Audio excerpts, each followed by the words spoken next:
예. 반복이 안 된다잖아.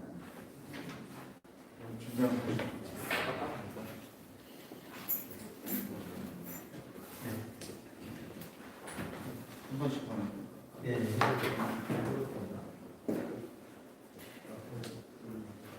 자, 새로운 곳으로 이사해가지고 세팅을 하려고 좀 시간이 많이 갔습니다.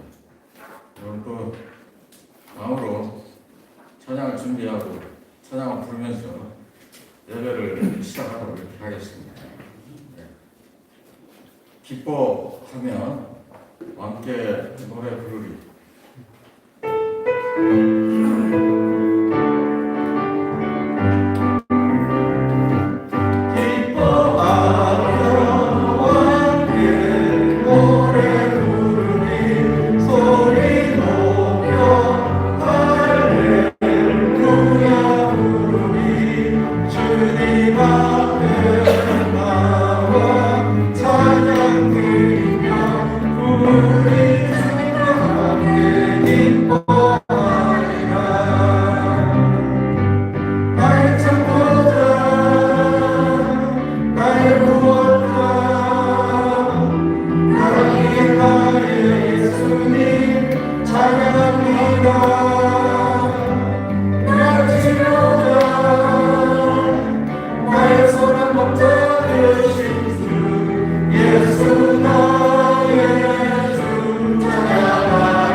컴퓨터가 잘 안 돼서 그냥 한 번씩 좀 부르는 걸로 하겠습니다.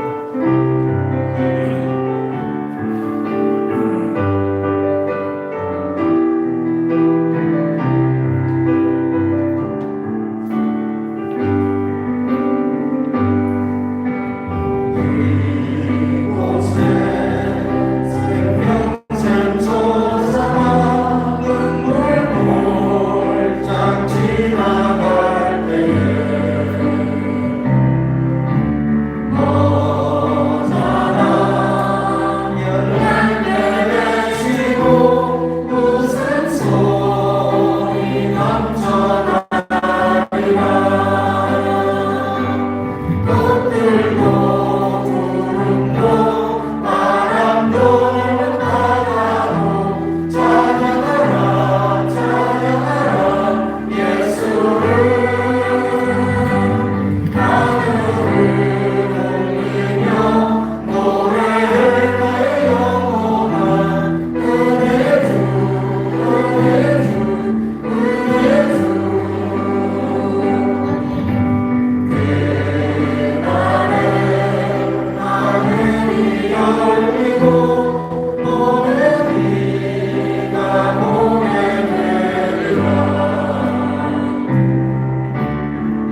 감사의 기도를 제공했으며 이 시간까지 기도하고 또 하나님 앞에 회개할 일이 있으면 회개하면서 하나님 앞에 나아가는 시간 되기 원합니다. 기도하겠습니다.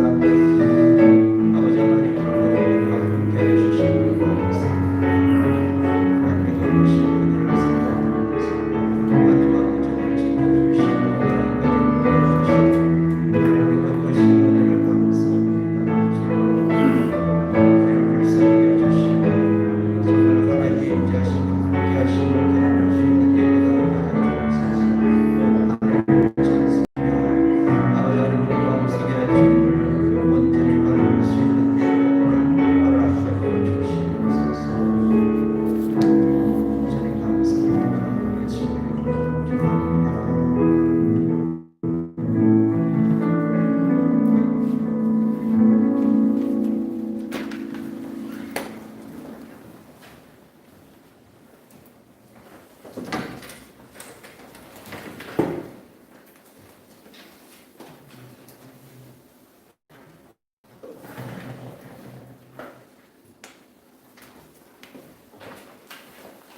교동문 24죠. 23? 43편. 네. 시편 43편. 하나님이여 나를 판단하시되 경건하지 아니한 나라에 24번.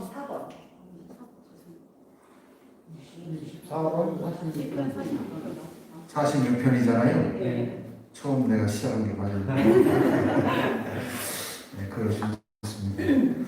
하나님은 우리의 피난처시요 힘이시니 하나님의 만날 큰 도움이시라. 그러므로 땅이 변하든지 산이 흔들려 바다 가운데에 빠지든지 바닷물이 솟아나고 뛰놀든지 그것이 넘치도록 산이 흔들릴지라도 우리는 두려워하지 아니하리로다. 한 시내가 있어 나뉘어 흘러 하나님의 성 곧 지존하신 이의 성소를 기쁘게 하도다. 하나님이 그 성 중에 계시매 성이 흔들리지 아니할 것이라. 새벽에 하나님이 도우시리로다. 그가 땅 끝까지 전쟁을 쉬게 하시리요 칼을 꺾고 창을 끊으며 수레를 불사르시리로다. 이르시기를 너희는 가만히 있어 내가 하나님됨을 알지어다. 내가 문 나라 중에서 높임을 받으리라. 내가 세계 중에서 높임을 받으리라 하시도다. 만군의 여호와께서 우리와 함께 하시니 야곱의 하나님은 우리의 피난처시다. 아멘. 찬송가 19장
8장 9절로 17절까지입니다. 천천히 함께 합독하시겠습니다. 스스로 의롭다고 확신하고 남을 멸시하는 몇몇 사람에게 예수께서는 이 비유를 말씀하셨다. 두 사람이 기도하러 성전에 올라갔다. 한 사람은 바리새파 사람이고 다른 한 사람은 세리였다. 바리새파 사람은 서서 혼잣말로 이렇게 기도하였다. 하나님 감사합니다. 나는 남의 것을 빼앗는 자나 불의하는 자나 가늠하는 자와 같은 다른 사람들과 같지 않으며 더구나 이 세리와는 같지 않습니다. 나는 일에 2번씩 금식하고 내 모든 소득의 11조를 바칩니다. 그런데 세리는 멀찍이 서서 하늘을 우러러볼 엄두도 못 내고 가슴을 치며 아 하나님 이 죄인에게 자비를 베풀어 주십시오 하고 말하였다. 내가 너희에게 말한다. 의롭다는 인정을 받고서 자기 집으로 내려간 사람은 저 바리새파 사람이 아니라 이 세리라. 누구든지 자기를 높이는 사람은 낮아지고 자기를 낮추는 사람은 높아질 것이다. 사람들이 아기들까지 예수께로 데려와서 쓰다가 주시기를 바랐다. 제자들이 보고서 그들을 꾸짖었다. 그러자 예수께서 아기들을 가까이에 부르시고 말씀하셨다. 어린이들이 내게로 오는 것을 허락하고 막지 말아라. 하나님의 나라는 이런 사람의 것이다. 내가 진정으로 너희에게 말한다. 누구든지 어린아이와 같이 하나님의 나라를 받아들이지 않는 사람은 거기에 들어가지 못할 것이다. 아멘. 이 시간에는 하나님 앞에 서 있는 나라는 제목으로 이영기 목사님 설교해 주시겠습니다.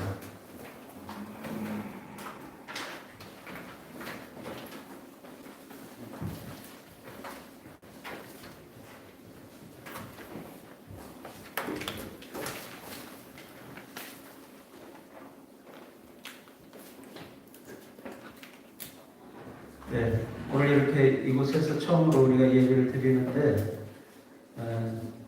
지난 장소에 비해서 뷰는 그렇게 좋지가 않습니다. 보면은 바로 주차장이어서 좀 그렇긴 해도 우리가 쓰기에는 풍족한 그런 공간이어서 학교에도 감사하고 또 하나님 앞에 특히 감사합니다.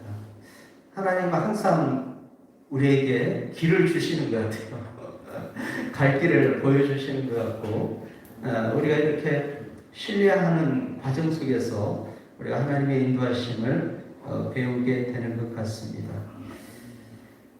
자, 오늘 예배에 함께 오신 여러분을 정말 기쁨으로 환영하고요. 또 영상 통해서 보고 있는 우리 예배하는 형제 자매들을 주의 이름으로 환영합니다. 여러분 옆에 계시는 분들하고 같이 주의 이름으로 사랑하고 축복합니다. 이렇게 같이 인사하겠습니다.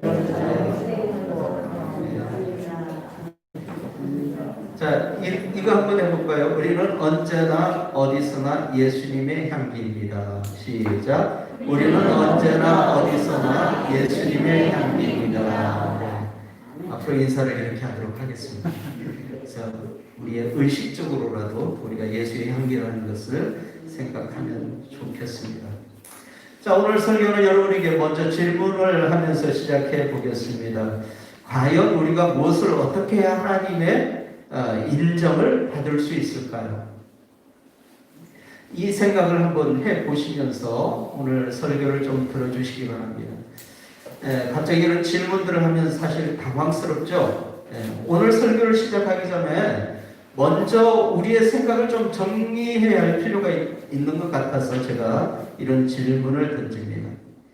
질문의 요지는요, 내가 뭘 해야 하나님께서 날 인정하신다는 게 아니라는 겁니다. 그렇다면 아무것도 할 필요가 없는 것인가? 아니죠. 우리가 예수 그리스도를 믿고 새 생명을 얻었다면 이제는 옛 사람으로 사는 것이 아니라 새 사람으로 사는 게 맞는 것입니다. 그게 자연스러운 일이죠. 우리가 새 옷도 있고 헌 옷도 있는데 다들 새 옷 입고 나가는 것이 자연스러운 일 아니겠습니까? 큰 옷 다 떨어진 것, 입을 수 없는 것, 또 더 심하게 말하면 죽은 사람의 옷을 입고 가면은 여러분 어떻겠습니까? 그게 맞지 않는 겁니다.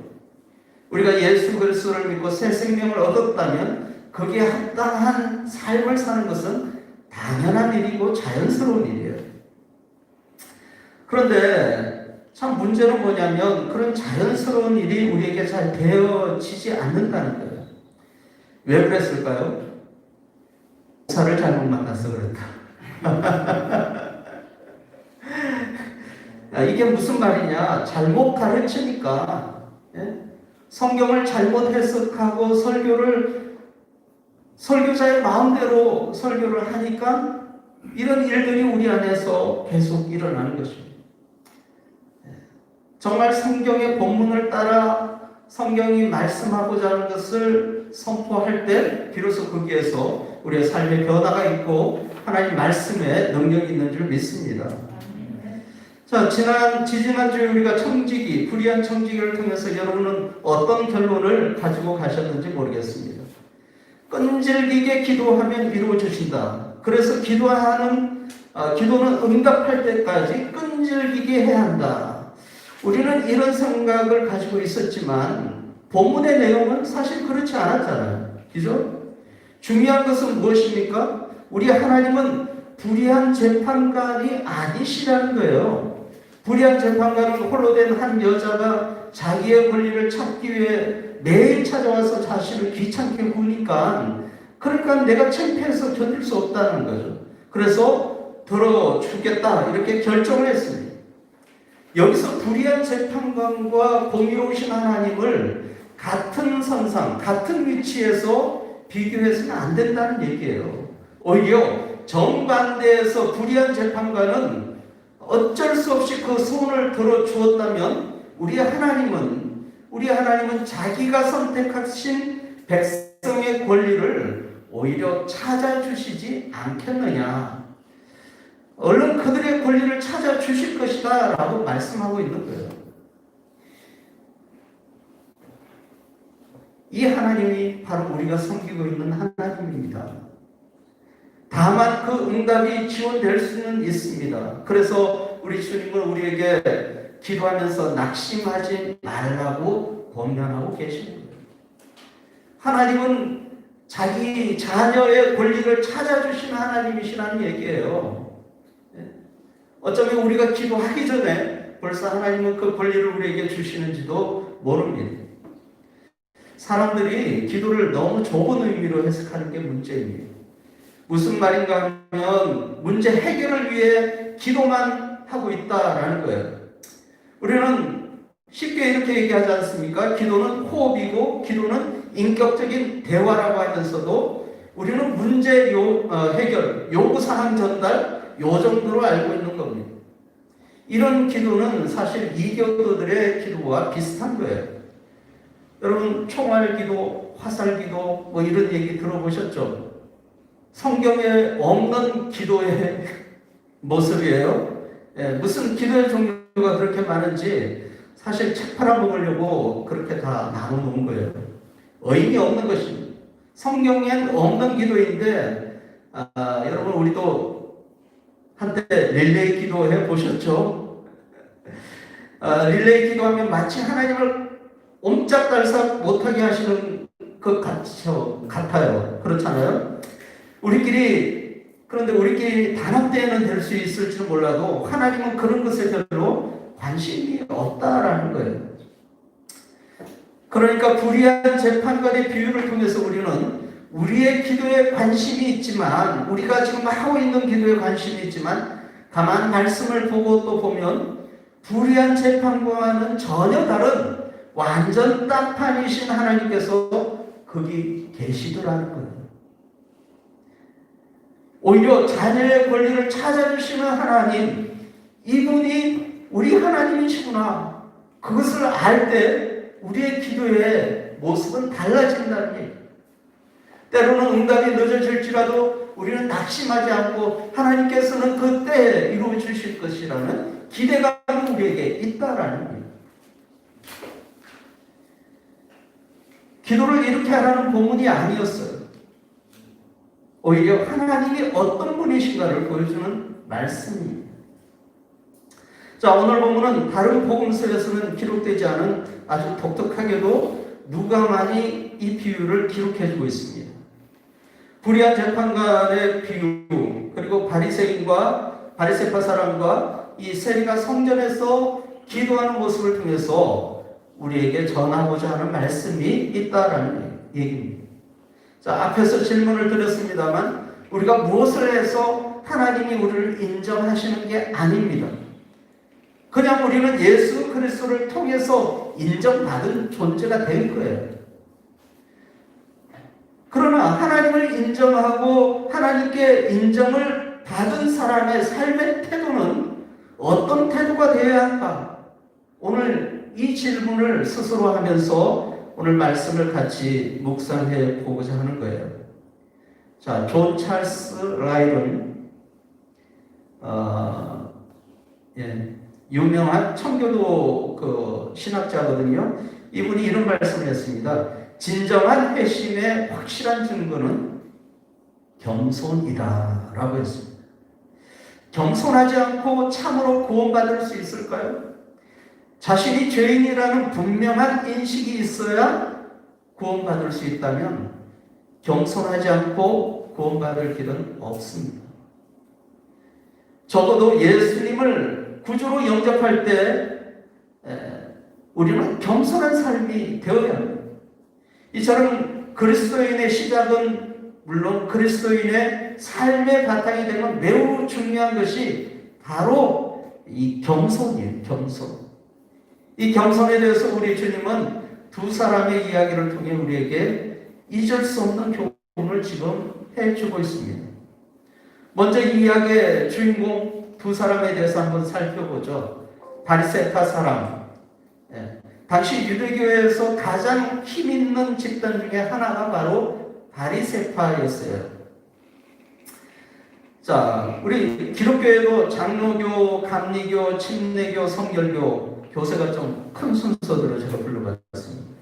이런 교파가 있듯이 예수님 당시에는 바리새파, 사두개파, 에세네파, 열심당 이런 교파가 종파라고 하죠. 종파.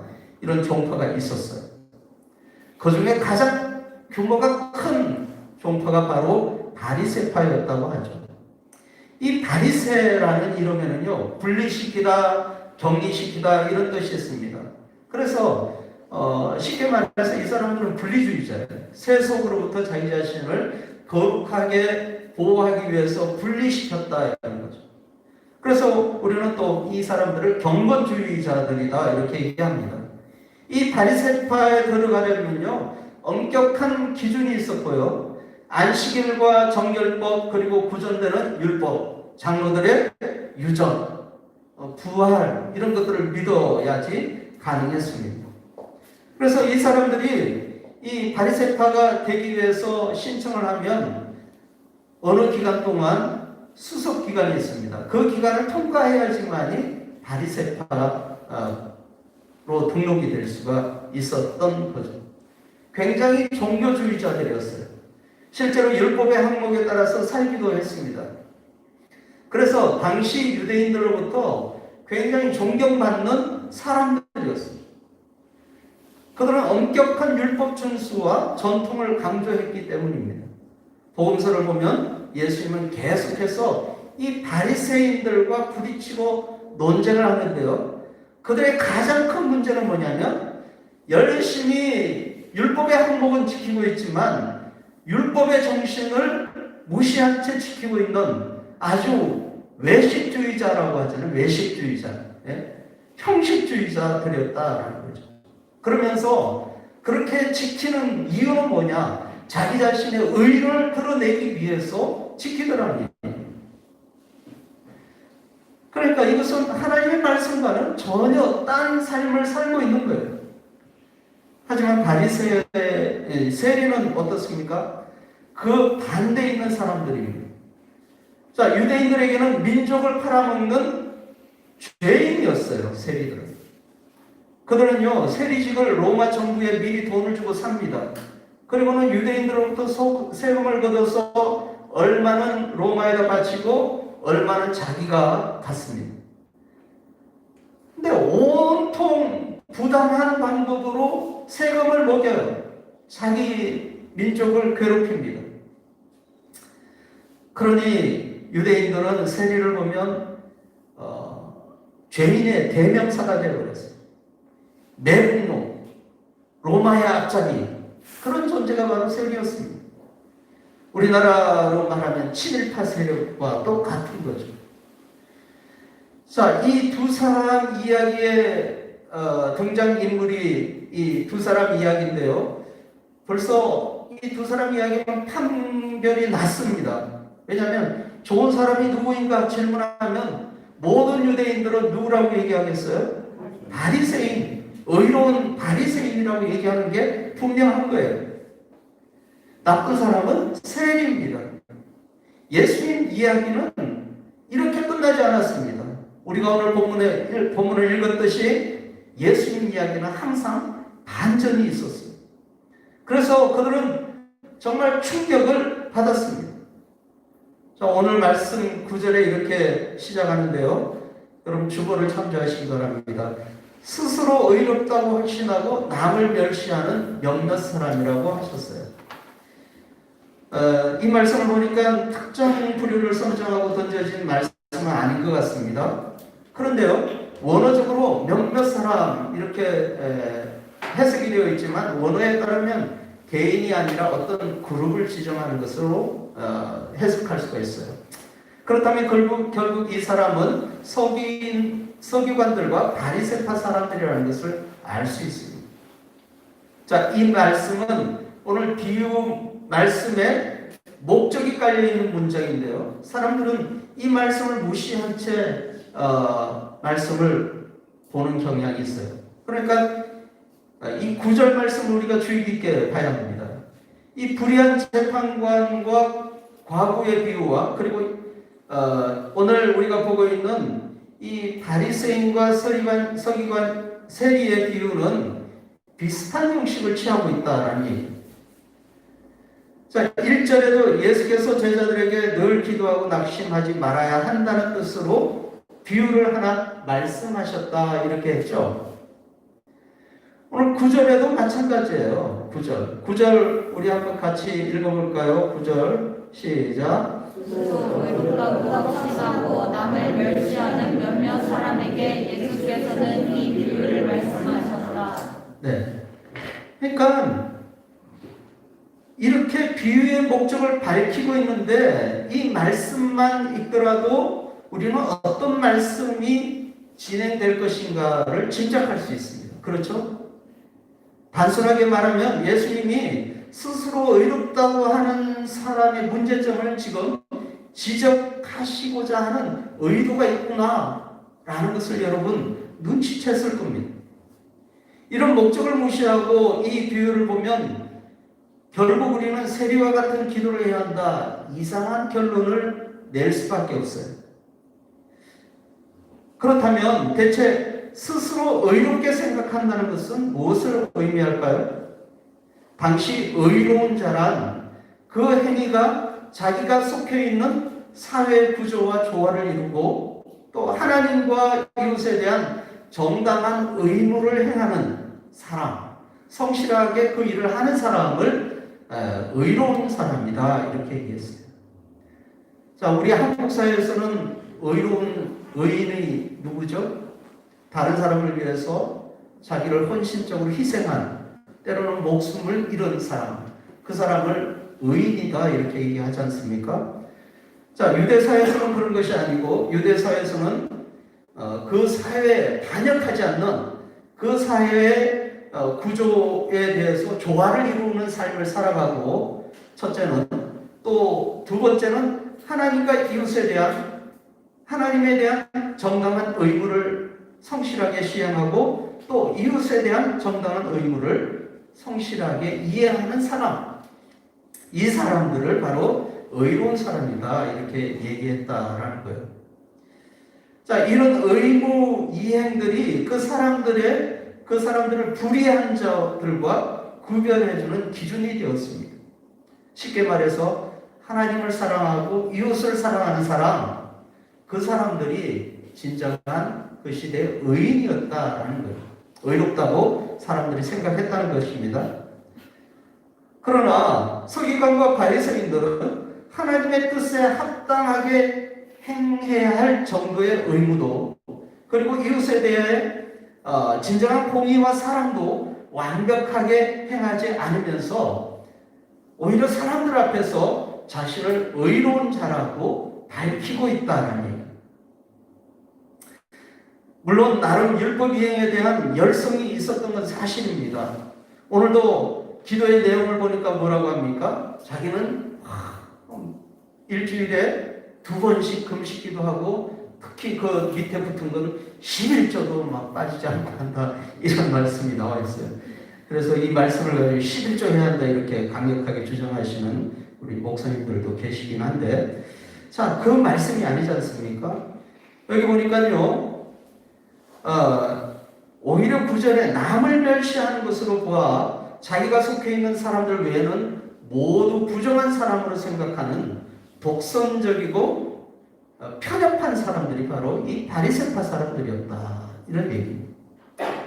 자, 이런 사람들은 다른 사람들에게 엄청난 상처를 줄 수밖에 없어요. 왜냐? 자기들만 의인이기 때문에. 다른 사람들은 다 죄인이에요. 이런 생각들은 바로 삶의 태도에서 고스란히 나타나게 됩니다. 다른 사람을 멸시하게 되더라고요. 자기 스스로 의인이라고 생각하는 사람의 태도, 다른 사람을 멸시하는 삶의 자세를 가진 사람들의 잘못을 지적하면서 과연 진정으로 하나님께서 인정하시는 의인은 누구이신가? 인정하시는 그 사람은 누구인가? 이 질문에 대한 답을 오늘 본문에서 찾으라고 말씀하고 있는 거예요. 예수님 당시 유대인들은 하루에 3번씩 기도 시간을 정해놓고 기도했습니다. 그래서 오전 9시, 정오, 그리고 오후 3시 이렇게 3번 기도했는데요. 이때가 되면 경건한 유대인들은 기도하기 위해서 성전에 올라가요. 예루살렘에 있는 사람들은. 예수님의 이야기는 이 기도 시간을 배경으로 하고 있습니다. 여러 사람들이 물결처럼 한 방향으로 움직이고 있었겠죠. 성전을 향해서 성전의 문을 통과하고 또 이방인의 뜰을 지나가고, 유대인들은 거룩한 경건한 유대인들은 더 안쪽, 아마 여인들의 뜰이었던 것 같아요. 거기에서 많은 사람들이 모여서 함께 기도했다고 합니다. 근데 그 무리 가운데 바리새인과 또 세리 한 사람이 있었다라는 거죠. 이 바리새인은요, 기도 시간을 빼먹은 적이 없는 사람이었습니다. 쉽게 말해서 휴가 기간에도 기도하러 성전을 왔다는 얘기예요. 자, 오늘 얘기하면 아무리 춥고 비가 와도 빠지지 않고 예배에 참석하는, 열심히 예배하는, 그러면서 예전에 얘기하기를 옥수수 있잖아요. 이가 잘 생긴 옥수수, 자기는 그 옥수수처럼 한 번도 일을 빼먹은 적이 없다고 하면서 예배에 성실했다고, 그런 분도 저는 봤어요. 하나님이 옥수수 하나씩 갖고 오라는지 모르겠습니다. 얼마나 성실하게 예배를 했는지. 저는 그런 하나님은 아니신 것 같아요. 자,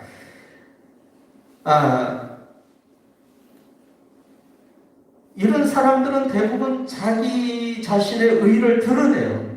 자기 자신. 나는 이렇게 성실하게 예배했습니다. 또 때로는 항상 앞자리에 좋은 자리에 앉으면서 주위를 돌아보면서 죄인들이 눈에 띄었을 것이에요. 어정쩡한 자세로 구석에 있는 세리의 모습도 이 사람은 보았을 것입니다. 경건한 자신과 너무나도 비교되는 저 더러운 세리, 아마 그 마음속에는 비웃음이 있었을지도 모릅니다.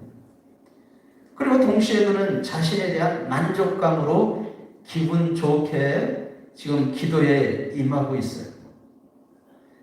그럼 이제 본격적으로 기도 자세를 잡습니다. 자, 당시 종교인들이 어떻게 기도했냐면 두 팔을 높이 들고 한번 해볼까요? 자, 두 팔을 높이 들고 손바닥은 하늘로 이렇게 향했대요. 그러면서 하나님 이렇게 기도했다는 겁니다. 예, 서서 자, 이 사람은 지금 기도하는데 뭐 금식을 일주일에 이틀을 금식하고 이때 금식을 할 때는요 물 한 방울도 입에 대지 않는다고 해요. 그러니까 아주 엄격한 금식을 하는 거죠. 또 11조도 율법에 명하고 있는 최대한 우리는 11조 하면 10분의 1을 드리잖아요. 이 사람들은 가난한 사람들을 구제하기 위한 것까지 10분의 3을 드리는 사람들도 많이 있었고 또 더 많이 드리는 사람도 있었겠죠. 그런 행위들을 아주 자랑스럽게 지금 기도하고 있습니다. 다른 사람의 본이 된 자신이 아주 대견했겠죠. 네.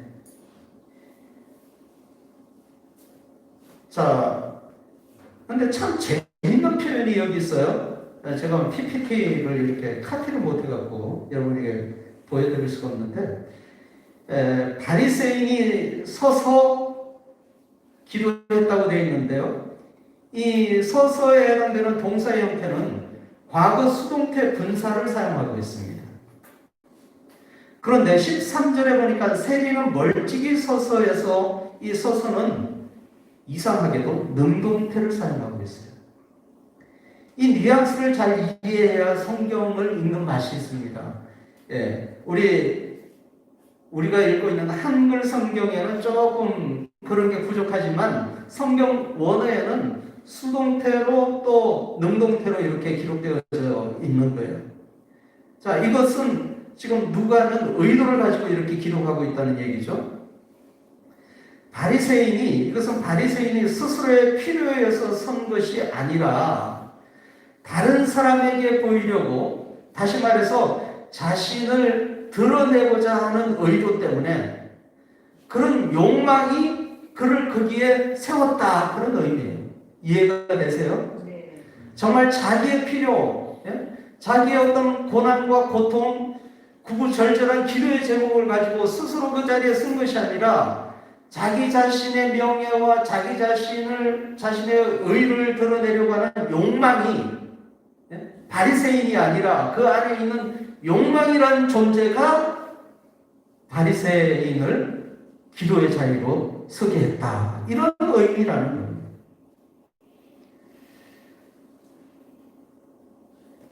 세리는 달랐습니다. 그는 멀찍이 서서 있었죠. 능동태였어요. 그의 절실한 필요 때문에 지금 그 성전에 서 있는 것입니다. 이 두 단어를 통해서 이 두 사람의 기도의 태도는 아주 극명하게 달라지는 거예요. 바리새파 사람은 서서 혼잣말로 이렇게 기도했다 그랬잖아요. 이렇게 혼잣말로 되어 있는 기도에 대해서 여러분이 조금 주의해야 해요. 자, 당시 유대인들은 기도에 습관이 있었는데 혼잣말로 속삭이는 사람들이 아니었습니다. 일반적으로 큰 소리, 두 손을 높이 들고 큰 소리로 오 하나님 오늘도 저에게 복을 주옵소서, 이렇게 기도했다는 거죠. 그런데 그 바리새파 사람이 지금 뭐라고 하냐면 서서 혼잣말로, 또 어떤 사람은 속삭이듯이 이렇게 해석하는 사람도 있습니다. 근데 또 어떤 사람은 이 혼잣말로의 그 의미를 어떻게 해석했냐면요, 하나님께 기도한 것이 아니라 자기 자신에게 기도했다, 이렇게 해석하는 사람도 있습니다. 왜냐하면 자기의 만족을 위해서, 자기의 의를 드러내기 위해서 스스로에게 기도하고 있는 사람으로 보여졌다라는 거예요. 자, 바리새인의 기도 내용은 세리를 염두에 두고 자신을 세리와는 다른 존재라고 그도 주장하고 있죠. 그러면서 나는 의인이다, 이렇게 얘기합니다. 이 기도를 보면, 이 기도 내용을 여러분이 보시면 어떻습니까? 재수 없어요. 대체 이게 무슨 기도냐? 이렇게 생각이 날 수밖에 없어요. 그럼 반면 세리는 어떻게 기도합니까? 13절에 세리는 멀찍이 서서 하늘을 우러러 볼 염두도 못 내고 가슴을 치며 이렇게 나와 있어요. 정말 가슴을 쳤겠죠. 이 말씀 바리새인의 기도와 세리의 기도는 달랐다는 겁니다. 무엇이 달랐는가? 물론 내용도 달랐습니다만 더 중요한 것은 하나님 앞에 선 태도가 달랐고 누구를 향해서 기도하는가에 달랐고 왜 그가 그 기도의 자리에 섰는가가 달랐다는 거예요. 일반적으로 기도하기 위해서 성전 안으로는 들어갈 수 없기 때문에 지성소 다음에 성전 안으로 들어갈 수는 없죠. 자, 그래서 사람들은 이방인들을 지나서 여인의 뜰에서 기도했다고 말씀드렸죠. 그런데 이 세리는요, 멀리서 있었다고 합니다. 왜 그랬느냐? 거룩한 바리새인들과 함께 기도할 수 없었기 때문에. 그래서 아마도 신학자들은 이 세리는 이방인을 위한 뜰에 서서 기도할 수밖에 없었다 이렇게 말합니다. 자기 자신을 죄인이라고 생각했기 때문에. 이 두 사람 가운데 누가 하나님의 인정을 받았습니까? 예수님의 결론은요, 당시 청중들에게 아주 충격파를 줬어요. 예수님은 당연히 바리새인이 의인이라고 인정해줘야 할 상황이었습니다. 그럼에도 불구하고 예수님은 누가 의롭다고 했냐면 세리가 더 의롭다고 얘기한 거예요. 이런 반전이 어디 있습니까? 교회 모든 모임에 빠짐없이 출석하고 온전한 11조를 드리면서 도덕적으로 똑바른 삶을 사는 사람보다 어쩌다 교회에 한번 나오는 사람이 더 의롭다고 한 꼴이 된 것입니다. 그 이유가 무엇입니까? 금식이나 11조가 잘못인가요? 아닙니다. 도덕적으로 올바른 삶을 사는 것이 잘못입니까? 아닙니다. 그렇지 않죠. 우리의 믿는 바는 당연히 삶으로 이어져야 합니다. 그럼 대체 무슨 문제인가? 문제는 바리새인의 교만이었다는 거예요.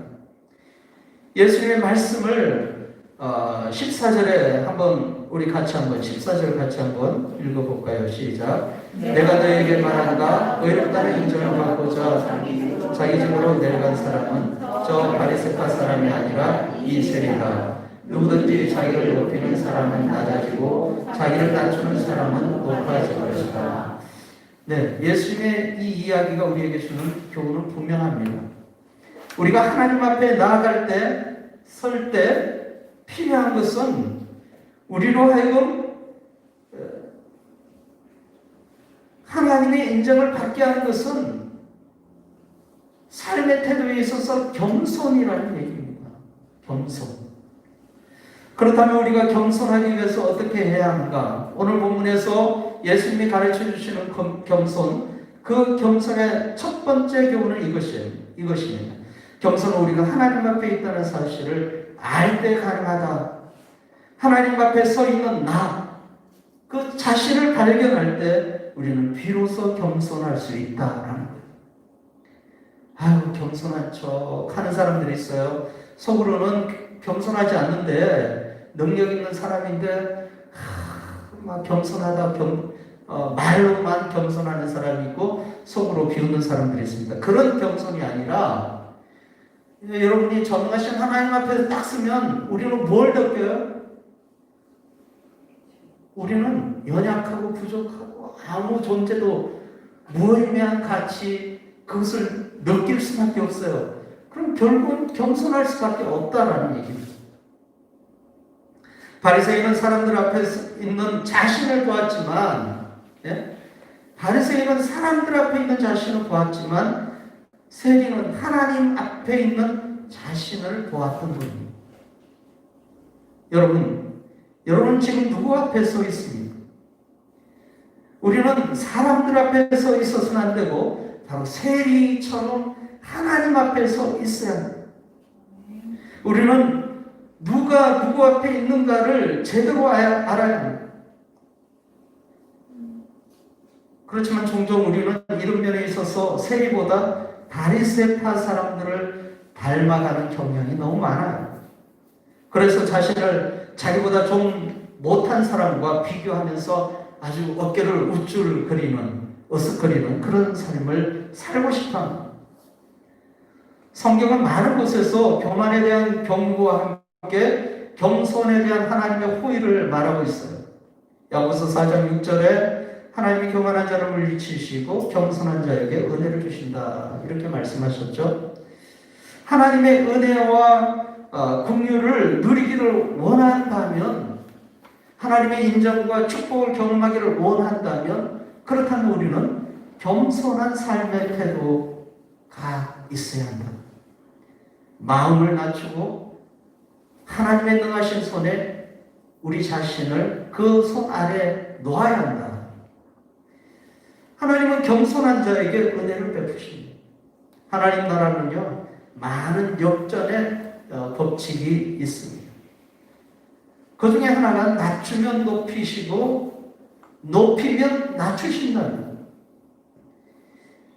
예수님도 마찬가지였죠. 이 땅에 낮고 낮은 곳으로 오셔서 그분은 하나님으로부터 높임을 받은 존재가 되었습니다. 세상을 이기는 하나님의 교회가 되려면 우리는 이 시대에 누구보다 높아서는 안 되고 겸손하여 낮은 곳으로 찾아가야 한다는 거죠. 그리고 우리 겸손을 하나님 앞에 온전히 나타내야 합니다. 자, 실제로 어린 아이들은 어떻습니까? 아이들을 키우다 보면요, 유치원 다닐 때까지만 하더라도 아이들은 아빠가 제일 크고 힘이 제일 세고 능력 있는 슈퍼맨으로 생각합니다. 그렇지 않았나요? 우리 은총이는 제가 박사인 줄 알았는데, 박사. 질문만 하면 답변하고 착착 얘기하니까, 모든 것을 해결해 주니까 슈퍼맨 따로 없는 거죠. 자녀들은 다른 그런 경험들을 했을 것입니다. 그래서 아이들은 부모에게 의존적인 존재가 돼요. 그래서 엄마 아빠 말씀에 순종해야 하는 것은 당연한 것입니다. 그러나 아이들이 점점 자라면서 깨닫게 되죠. 우리 아빠는 보통 사람 중에 보통 사람입니다. 그러면 때로는 한심하다는 식으로 눈길을 던질 때도 있잖아요. 이제 내가 살 길은 아빠가 아니고 다른 것이구나. 생각이 자라고 자기 주장이 생기고 자신의 능력을 과신하기 시작합니다. 때로는 약한 척하면서 아빠를 부려먹기도 하죠. 네, 우리 집 이야기인 것 같아요. 자, 그러나 아이는 달라요. 아이는 자신이 할 수 없다는 것을 몸으로 느끼는 존재예요. 그렇지 않아요? 내가 아빠보다 더 잘할 수 있는데 내가 겸손하게 해야지, 이게 아니잖아요. 자기가 못하는 것을 절실히 느끼고 있어요, 이 아이는. 그래서 겸손할 수밖에 없는 거예요. 아빠 앞에 있는 아이는 겸손한 존재다. 예수님이 이런 모습을 보시면서 하나님 나라에는 이런 아이들과 같아야 갈 수 있다고 말씀하셨던 것입니다. 그 아이들의 겸손. 저는 우리는 모두가 하나님께 바로 서서 우리의 무능함과 부족함을 절실하게 깨닫기를 소망합니다. 그래서 우리가 전적으로 하나님을 의존하는 사람이 되기를 진심으로 소망합니다.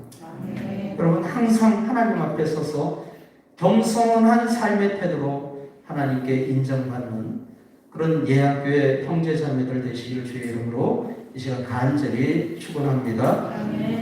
기도하겠습니다. 지금도 살아계시고 역사하시는 아버지 하나님, 하나님의 그 무한하신 능력 앞에 우리 자신이 서 있습니다. 겸손할 수밖에 없고요. 우리의 부족함을 고백할 수밖에 없고요. 우리의 연약함을 고백할 수밖에 없습니다. 정말 세리처럼 우리에게 자비를 베풀어 주옵소서. 고백할 수 없는 밖에 없는 존재임을 이 시간 고백합니다. 아버지 하나님, 우리를 불쌍히 주시고 우리가 정말 이 땅에서 겸손한 사람으로 살아갈 수 있도록 함께하여 주옵소서. 예수님의 이름으로 간절히 기도합니다. 아멘. 우리 찬송가 408장 같이 찬양하겠습니다.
성령님의 내주 역사 함께 하시니 아버지 하나님 앞에 서 있는 우리 자신이 겸손하여 하나님 앞에 영광 올리기를 원하는 우리 예한교회 형제 자매 또 가족 위에 또 삶의 터전 위에 지금도 영원토록 함께 하시기를 예수의 이름으로 간절히 축원하옵나이다. 아멘.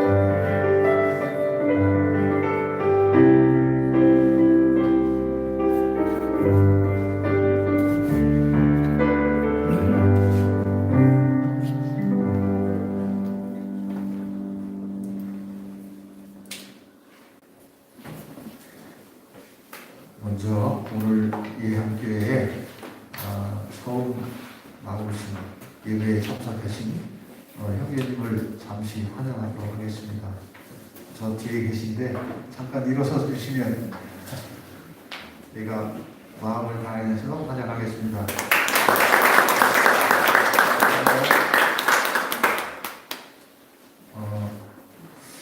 제가 오늘 안 하던 짓을 한번 해봤습니다. 그 향수를 한번 좀 뿌려봤거든요. 좀 비싼 향수입니다.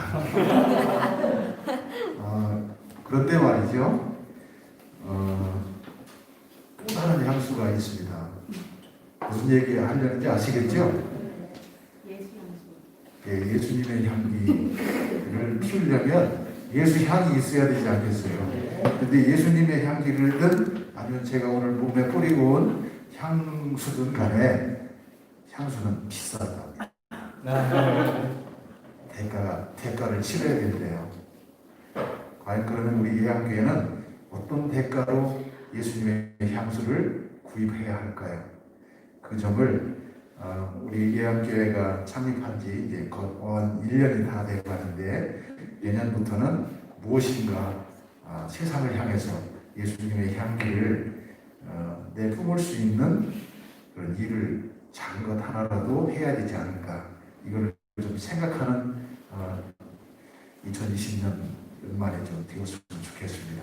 기도하면서 열심히 했으면 좋겠고요. 그런 생각들을 하셨다가 연총회 때에 무엇을 할 것인가 이런 부분들을 나눴으면 좋겠다는 생각을 해보았습니다.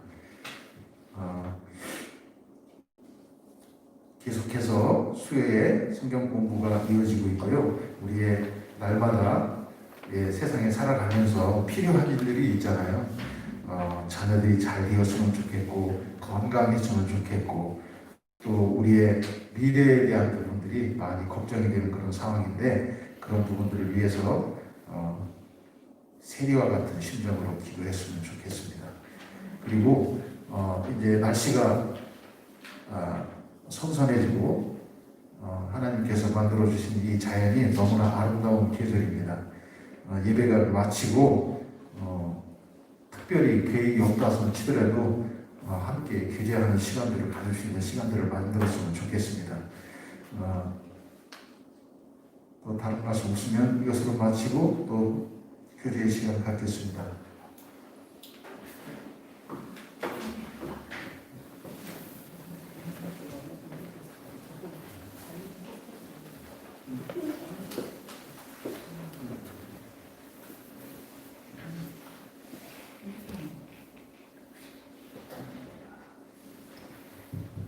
오늘 여기 찾아오는데 어려움 없으셨어요? 전에 하던 데보다 더 좋으신가요? 그러면 전에 하던 데로 가라고 해도 가지 말아야 되겠네. 우리 마음대로 되는 게 아닙니다. 우리 마음대로 될 수 있는 게 별로 없어요. 아까 우리 이명석 형제님 얘기하시는데 우리 교회 개척한 지 1년 정도 됐다고 그러시는데 뽕이 세요. 1년 된다고 아직 멀었거든요. 7개월 됐다는 거예요. 다 얘기하는 다 웃으시는 것 같아가지고 제가 환기를 시키는 건데 반올림에서 1년이라는 7개월 됐어요. 반올림에서 1년 되려면 아직 멀었습니다. 그죠? 그리고 또 실제 우리가 이렇게 함께 대면해서 모이는 것은 아마 몇 번 안 되죠. 그죠? 정부에서 하라는 대로 기대면 열심히 하고 가다 보니까 그런 것 같습니다. 오늘 그 설교 말씀 상당히 많이 들었었던 얘기고 또 그런데 오늘 말씀 중에서 혹시 뭐 특별히 은혜가 되셨던지 아니면은 또 본인이 생각이 있든지 또 물어보셔야지 될 일이 이런 부분에 대해서 한번 여쭤봤으면 좋겠다. 목사님이나 다른 형제 자매의 생각이 어떤지 그런 게 있으면은 질문해 주시거나 이야기해 주시면 됩니다.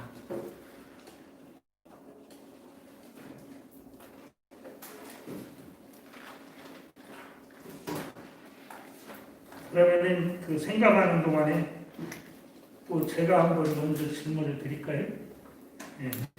한번 아까 이제 이야기를 하시면서 예수 믿는 사람들이 오해하는 것 중에 하나가 우리가 그리스도 안에서 어떤 사람이 되거나 무엇을 한다고 해서 인정받는다는 것이 아니다 이런 얘기를 하셨습니다. 그죠? 예, 근데 사실은 예를 들면 내가 이세의 아들을 만나니 하나님이 내 마음에 합한 자라고 하셨다는 얘기를 하면서 계속적으로 우리가 뭐 심령이 깨끗한 사람이 돼야 된다든지 어떤 사람이 돼야 하나님께서 그 사람을 뭐 이렇게 인정을 해가지고 복을 주는 것 같은 설교를 엄청 하시는데 무엇을 한다고 해서 인정받는 것이 아니다 그러면은 어떻게 해야 되죠? 다 그렇게 받고 싶어 하는 것 같은데 사람들이 그죠? 인정받고 싶어 하고 또 복받고 싶어 하고 그러는데 좀 알려주세요 목사님. 이 묻는 것도 또 좀 이상하잖아요. 뭐 그런 의미로 묻는 건 아닙니다. 우리가 오해를 많이 하고 있잖아요. 그죠?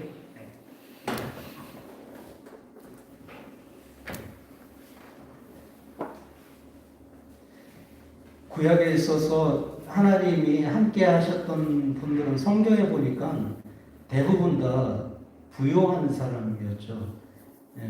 그리고 이 아브라함부터 쭉 시작하는 족장들이잖아요. 한 그 마을의 지도자로 우리가 생각할 수도 있고. 그렇지만 점점점 이렇게 넘어오면서 여자들이 하는 그 모습들을 보면은 정말 하나님의 말씀을 배워나고 하나님의 말씀대로 살았던 그 사람들은 고난을 받고 때로는 죽임을 당하고 그런 과정들이 많이 생기는데 과연 여기서 하나님 앞에 인정받고 또 복받는 것이 어떤 것인가 이 문제에 대해서 좀 생각해 볼 필요가 저는 많이 있다고 생각합니다. 그래서 물질적인 복을 소유를 많이 하는 것이 복이냐 아니면 정말 하나님과의 관계에 있어서 올바른 소통, 하나님과 깊은 동행하는 삶이 이루어지는 사람이 복이냐. 아마 대부분 후자가 아니겠는가 그렇게 다 생각하시죠? 물질이 복이라고 생각하지는 않잖아요. 그런데 막상 사람들은 그것보다도 일본을 더 선호하는 경향이 있습니다. 그것은 그 인간의 재성이 아니겠는가 저는 그렇게 생각하거든요. 어쨌든 오늘 말씀을 통해서 보더라도 하나님 앞에 인정받는 것은 우리가 예수 그리스도를 개인의 구세주로 영접하고 새 생명을 얻는 그 순간부터 하나님은 우리를 하나님의 자녀로 인정했고 하나님의 자녀로 인정했다는 그 자체가 세상에서 가장 큰 복이다. 그렇게 결론을 내릴 수가 있을 것 같아요.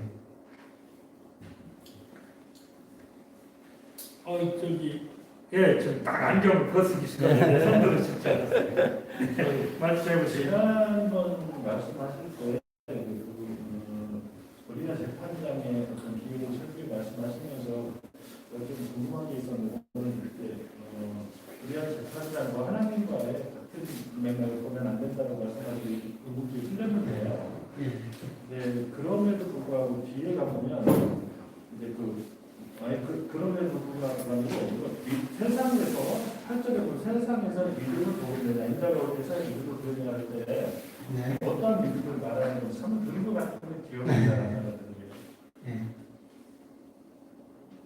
자, 세상에서 그러니까 종말 그 시대는 이제 종말이죠. 종말의 때 그러니까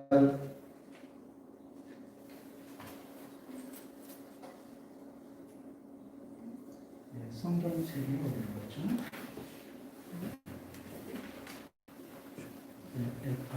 우선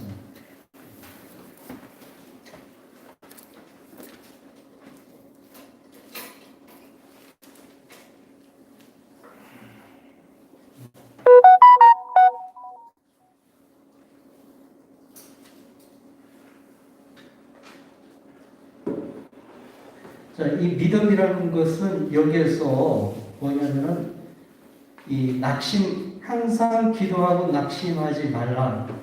하나님은 불의한 재판관과 다르고 하나님은 자기의 택하신 자들의 권리를 들어주시는 하나님이심을 잊지 말고 낙심하지 말고 기도하는 그 믿음이죠.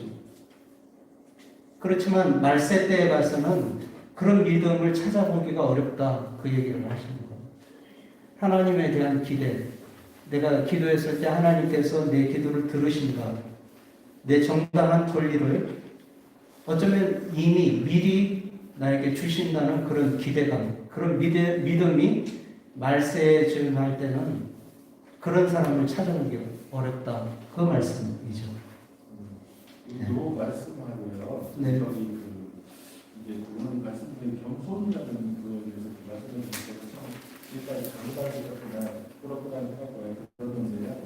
그러고 나서 어린아이들의 기후가 있었어요. 네. 여기에서 어린아이들의 이와 같지 않은 천국에 이제 들어가지고 받아들이지 못한 하나님 나라에 네. 어린아이와 같이 받아들이지 않는 이런 말씀이 있었는데, 여기에서 어린아이라는 거는 단순히 겸손만 가지고 할 수 있는 상황인지, 아니면 다른 어린아이가 어떤 상태인지, 여기서 말하는 어린아이 한자라는 거예요. 근데 보면 사실 어린아이가 가장 욕심쟁이고 따지면 가장 고집불통이고 그렇잖아요. 어린아이에 대해서 부정적인 이야기도 많이 있죠. 많이 있습니다. 그런데 그런 부정적인 모습을 보면서 그 하나님 나라에 합당한 사람인가 사실 인정하기 쉽지 않습니다. 그렇지만 어린아이가 앞에서도 말씀드렸습니다만 하나님 앞에 우리가 서 있는 것처럼 그랬을 때 우리는 자연스럽게 겸손할 수밖에 없는 존재가 되더라는 거죠. 어린아이는 자기보다 훨씬 키가 크고 능력 있는 아버지 앞에 있을 때 그 아이는 겸손할 수밖에 없다. 저는 그렇게 이제 해석을 한 거죠. 그런 겸손함을 갖고 있는 어린아이가 하나님 나라 가기에 합당한 사람이다. 그리고 또 이제 그 어린아이는 부모에게 굉장히 의존적인 존재죠. 그렇기 때문에 우리가 하나님 앞에 겸손하다는 것은 하나님 앞에 온전히 의존적인 존재가 되어야 한다. 그런 이제 의미로 해석했던 것입니다. 어린아이라는 다른 것, 주변 의식하지 않고 의식하는 형식 이런 것보다는 한 가지, 자기가 먹고 싶은 걸 위해서 구하는 한 가지, 그 다음에 이런, 저는 그렇게 생각을 했거든요. 그렇게 하나에 집중하는 것에 대한 말씀이죠. 뭐 그런 장점도 찾을 수가 있을 것 같아요. 아까 좀 전에 전문의 말씀하셨던 그런 믿음하고 이런 믿음하고 연결성이 않느냐, 이제 그렇게 생각을 하는데 8절에 있었던 믿음이 그 믿음이 어린아이의 어떤 특징과 이렇게 결부될 것이다. 또 뭐 그렇게 생각할 수 있는데 한편으로는 어린아이는 이렇게 뭘 주면 맛있는 거 사탕 하나 주면 마음이 바뀌어버리잖아요.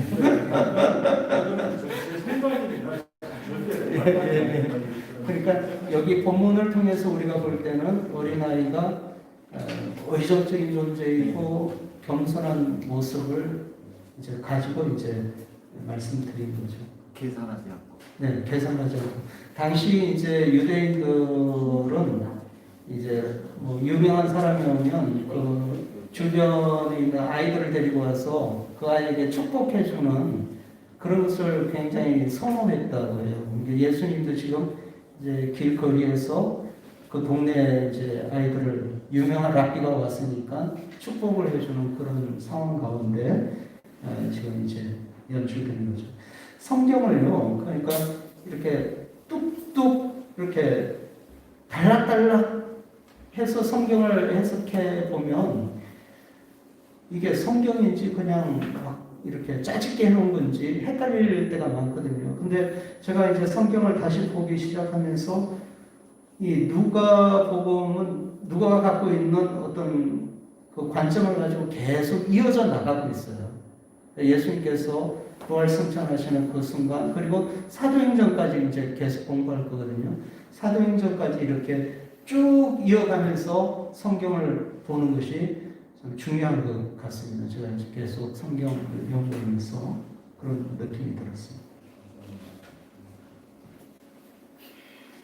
예, 지금 말씀하신 부분에 대해서 뭐 다른 생각이 있으시면 얘기하셔도 됩니다. 저는 궁금한 게 있어요. 네, 그렇습니다. 아니 여기 바리새파는 예수님을 믿은 것 같고, 근데 여기 세리는 예수님을 믿었나 안 믿었나 그게 궁금해요. 예수를 안 믿은 사람이 멀찌감치 있어서 하늘을 보고 기도를 했는가? 그러니까 바리새인도 이제 예수님이라고 하시는 하나님을 말씀하시는 거죠. 네, 하늘 예수님을 네. 믿었는지 하나님을 믿었는지 세리. 따져보면은 오히려 바리새인들이 예수 그리스도를 거부했죠. 거부한 사람.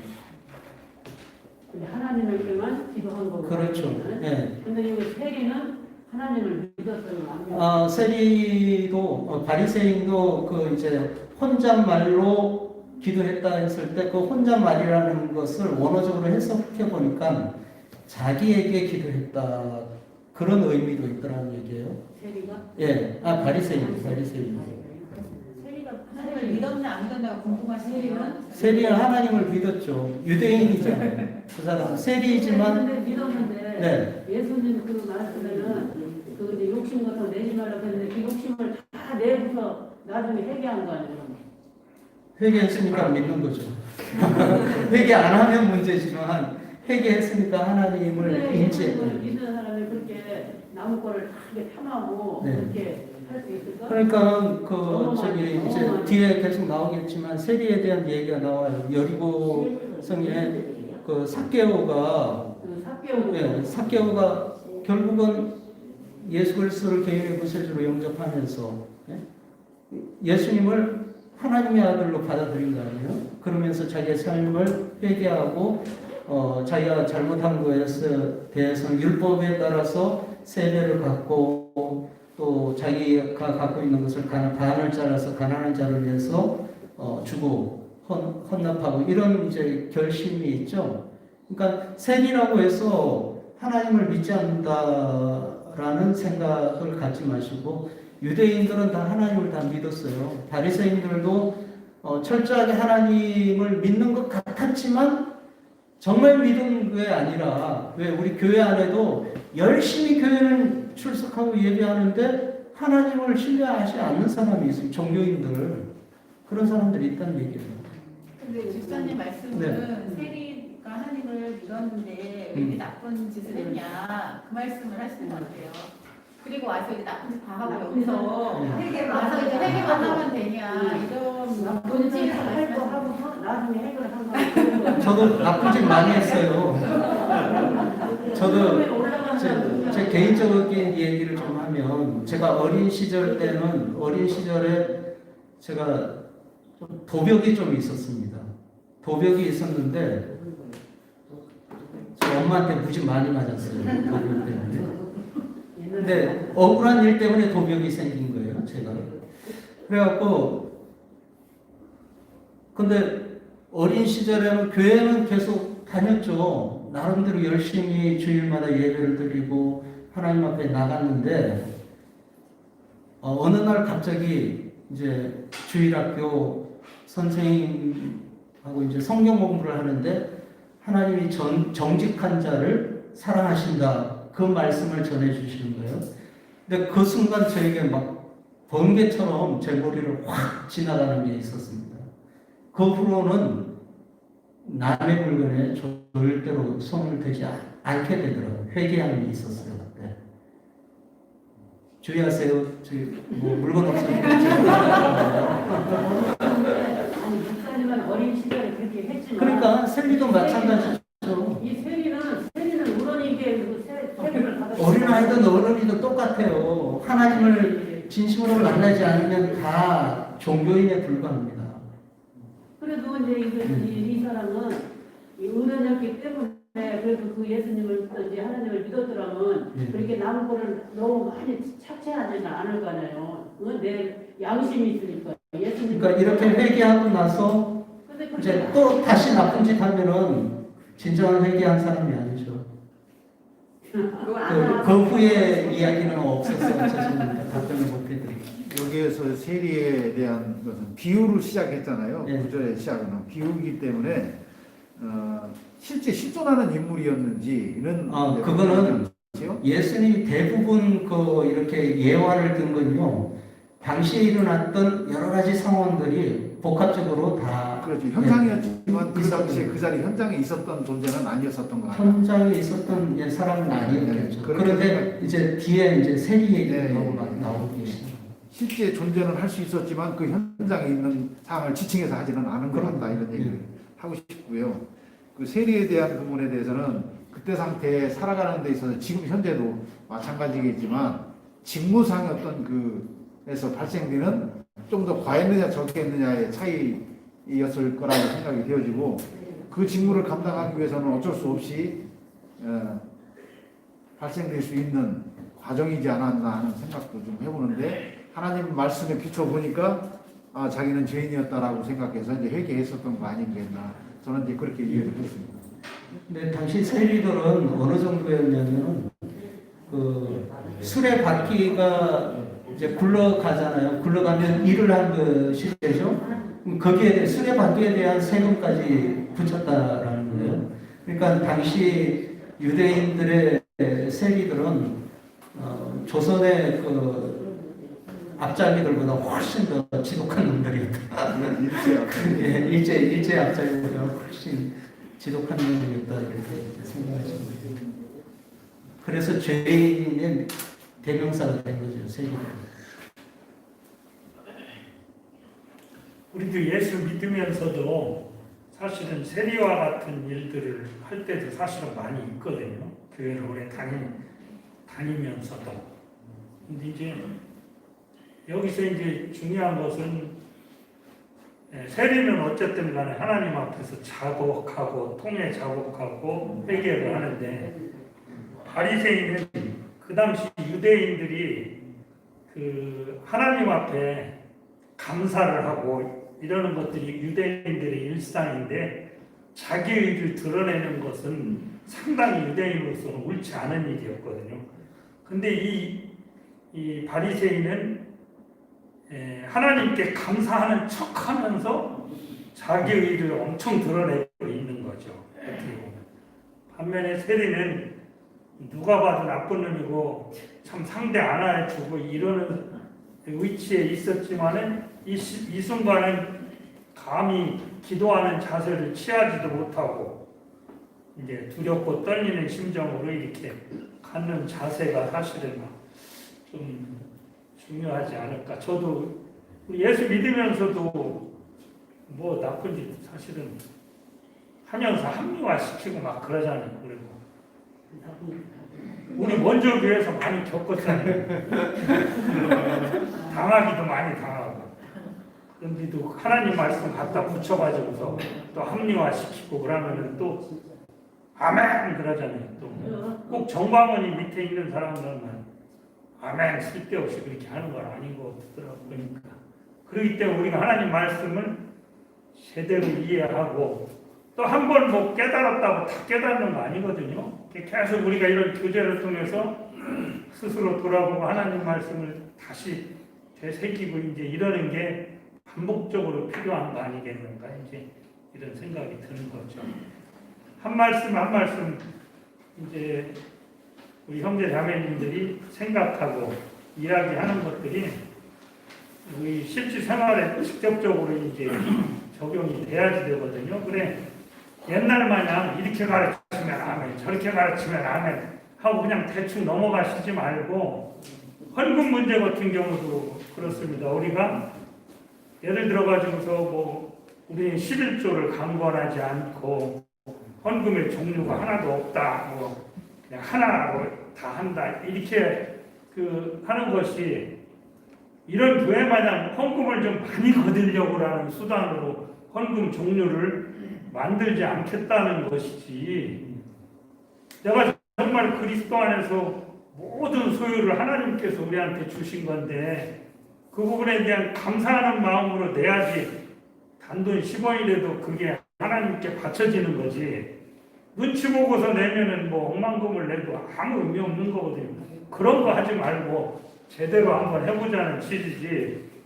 뭐 제대로 11조도 없대, 이단 아니야? 뭐 이런 식으로 이야기한다고 그래가지고 우리가 거기에 하나도 꿀리고 그럴 거 없고 성경적으로 어떻게 했는가를 찾아가지고서 그와 같은 것들을 하나씩 실현을 하는 것이 이게 이제 필요한 것이 되어지니까 뭐 평소에 생각하시던 것 거침없이 이야기해서 우리가 같이 나누고 또 서로 배워가지고 또 좋은 방향을 잡고 이 변해가는 시대 속에서 우리가 찾아 나가는 것이 올바른 신앙생활일 것이라고 생각합니다. 그러니까 계속 이렇게 반복을 해주시면 좋겠어요. 또 혹시 뭐 이야기하실 오늘 말씀 중에 말씀이 있으시면 하시고, 없으시면은 또 우리가 한 말씀 배웠으면 하나님 말씀을 전체적인 맥락으로서 우리가 삶의 현장에서 하나님의 자녀로서 사는 게 참 중요한데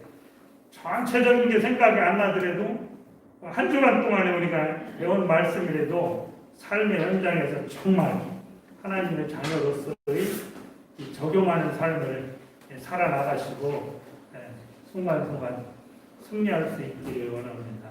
참 요새 아무데나 가든지 예수 믿는 사람 얘기하기 참 어려운 시대인데 그럼에도 불구하고 우리가 당당하게 예수 믿는 사람이 코로나19 퍼뜨리고 말 안 듣고 이런 사람만 있는 게 아니고 걔들 말고 진짜 그리스도인은 안 그렇다는 것을 우리가 보여줄 수 있기를 기대하겠습니다. 오늘 이 준비하느라고 엄청 고생하셨는데도 잘 안 됐어요. 사실은 한국이 바뀌어가지고. 근데 뭐 다음 주에 뭐 하려면 뭐 특별히 준비해야 될 거 없을까요, 우리가? 이거 이제 세팅만 점검을 점검을 별도로 해가지고 학교 측에 필요한 우리가 HDMI 방식으로 다 준비를 했는데 얘가 신호를 못 받아주네요. 그리고 변환기도 갖고 왔는데 변환기도 안 먹고 그래서 항상 이게 좀 환경이 바뀌거나 그러면은 꼭 갑질을 해요. 이 기계도 좀 텃세를 하는 것 같은데 아마 바로 잘 되지 않을까 생각이 듭니다. 오늘 아까 말씀하셨어요. 지금 오늘 여기 아까 참석하신 제가 명함을 받았는데 추성혁 교수님, 육군 리더십 센터 교수님이십니다.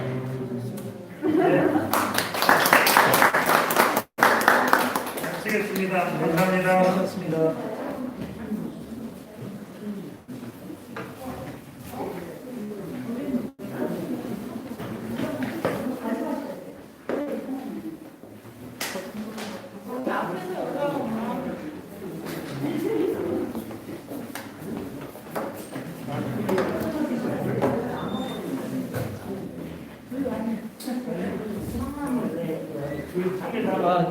우리 식사는 갖고 나가서 여기서 안 먹습니다. 주는 거 있어요? 네.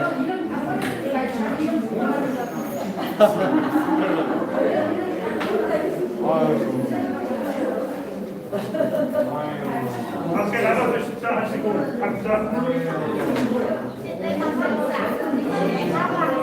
오늘 애들 썼습니다. 아이고 뭐든 그래 간다 그러면 처음에 바뀌면은 또 그런 거예요. 네, 저기 아까 뷰가 좀 안 좋다고 했는데 앉아서 보는 뷰는 더 좋아요. 네? 서서 일만 하자고.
앞에는 악기팀이 앉을 거거든요.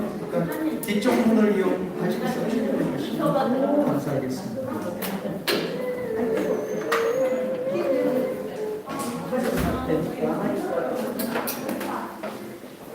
해봐, 아빠 해봐요.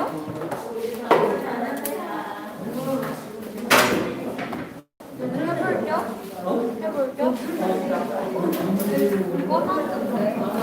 금방 달려.